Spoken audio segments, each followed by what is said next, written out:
नमस्कार मित्रों, आज हम परम आदरणीय पंडित श्री विजेंद्र कुमार शर्मा जी से गायत्री महामंत्र की महत्ता जानते हैं। ओम ॐ भूर्भुवः स्वः तत्सवितुर्वरेण्यं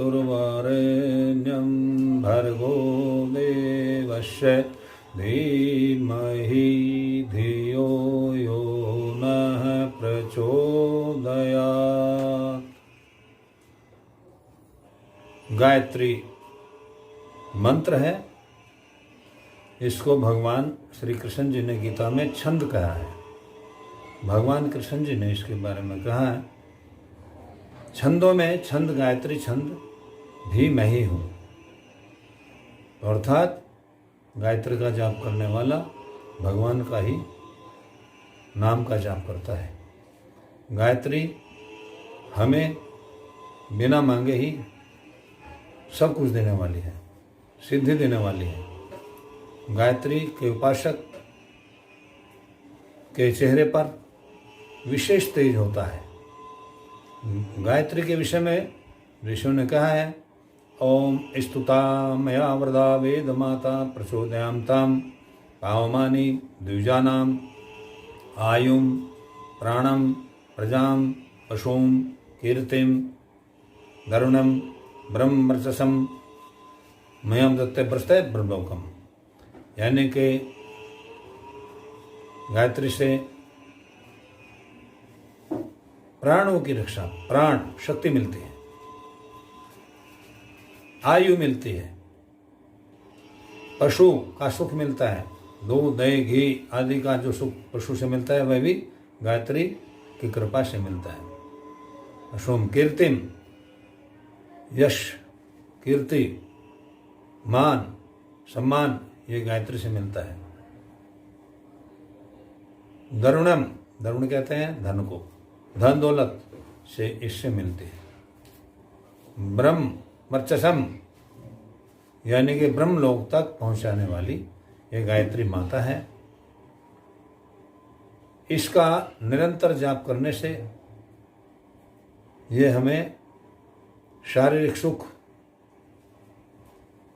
दैविक सुख, भौतिक सुख देने वाली है। गायत्री के विषय में पहले तो भिन्न भिन्न प्रकार से इसका विवेचन किया गया है, बड़े विस्तार से इसकी परिभाषा दी गई है, लेकिन इसका सरल अर्थ है, हे प्राण पवित्रता और आनंद के देने वाले प्रभु, आप सकल जगत के उत्पादक हैं। आपके उस उत्तम पाप विनाशक तेज स्वरूप ज्ञान स्वरूप का हम ध्यान करते हैं। पिता आपसे विनम्र प्रार्थना है कि हमारी बुद्धि कदापि आपसे विमुख न हो और हमारी बुद्धियों को सदा सत्कर्मों में प्रेरित करते रहें। इस प्रकार से इसकी परिभाषा की गई है। ओम अक्षर प्रभु का नाम है, 3 अक्षर से बना है, ए ऊ मैं।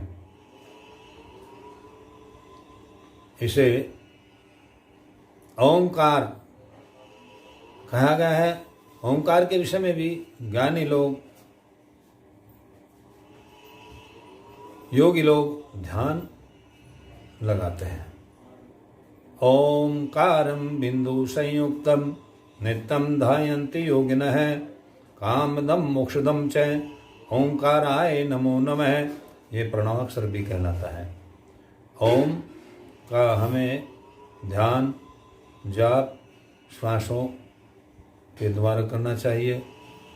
श्वास ले रहे हैं तो ओम, छोड़ रहे हैं तो ओम। ये प्रणवाक्षर भी हमें सब कुछ देने वाला है। गायत्री के विषय में तो बहुत विवेचना आई है। रोगों का नाश करने वाली, इसके विषय में कहा गया है कि 24 अक्षर इसके अंदर विद्यमान है। हमारे शरीर में जो रीढ़ है उसमें भी 24 कशरुकाएं हैं।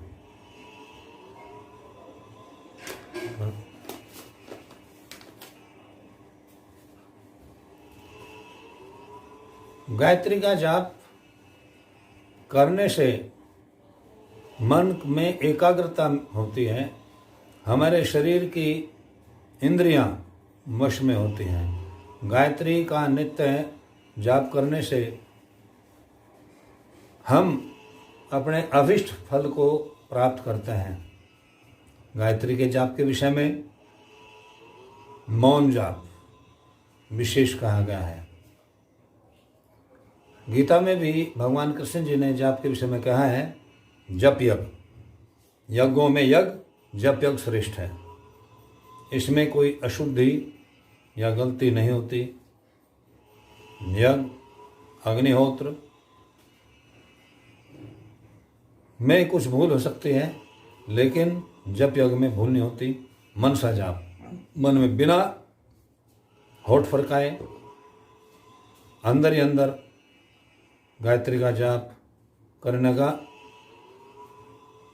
श्रेष्ठ फल होता है। गायत्री के विषय में कहा है, जपात जपात जपात सिद्धि। जब हम किसी मंत्र को भी बार बार जपते हैं, बार बार जपते हैं, बार बार जपने से वो सिद्ध हो जाता है, अर्थात वो हृदंगम हो जाता है। हम जागृत अवस्था में जपते हैं, वही मंत्र सुप्तावस्था में भी जपा जाता है। यानी कि मानसिक जाप श्रेष्ठ है। गायत्री को बोलकर नहीं जपना चाहिए। गायत्री के विषय में बहुत भ्रांतियाँ भी हैं, लेकिन ये जरूरी है जब मनसा जाप होगा तो उसमें कोई भी गलती नहीं होती। सूर्य उदय होने पर गायत्री का जाप करना श्रेष्ठ है, क्योंकि इस मंत्र का जो स्वामी है वो सूर्य है। सूर्य तेजस्वी है। सूर्य के विषय में कहा है, तम भानो जगत चक्षु त्वम आत्मा सर्वदेहिनां तुम योनि सर्वभूतानां तुम आचार्य क्रियावताम। सूर्य भगवान, आप जगत चक्षु हैं। आपके उदय होने पर भी हमें संसार दिखाई देता है, अस्त होने पर अंधकार, इसलिए आपको चक्षु कहा गया है, जगत का चक्षु। सूर्य के लिए देहधारियों की जो भी आत्माएं हैं वे सूर्य ही हैं। सूर्य के शक्ति से ही सब जीव जीवित हैं। सूर्य शक्ति का स्रोत है। जिस तरह से सूर्य सफाई का काम भी करता है, इसी तरह से गायत्री माता हमारे विकारों की सफाई करते हैं। मन में जो विकार हैं, बुराइयां हैं, उनकी सफाई करते हैं। सूर्य को जल देना प्रातःकाल, जो हमारी विशेष परिपाटी है, तो जल देने से सूर्य उस जल को सोख लेता है। इसी तरह से सूर्य भगवान पृथ्वी के सभी जल को, गंदगी को सोख लेता है। कहीं भी पृथ्वी पर गंदगी पड़ी हुई है, सूर्य के प्रकाश से वो शुद्ध हो जाती है, उसकी जो दुर्गंध है वो समाप्त हो जाती है। तो सूर्य सफाई का काम करता है। इसी तरह से सूर्य इसका अधिपति है, स्वामी है। गायत्री में भी वह शक्ति है। हमारे जो शरीर के अंदर, मन के अंदर जो विकार हैं, गायत्री उनका ह्रास कर देती है। इसलिए गायत्री, जिस तरह से भगवान कृष्ण जी ने कहा है, गायत्री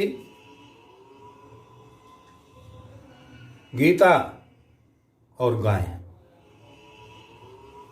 गीता हमारे जीवन का सुधार करने वाली है।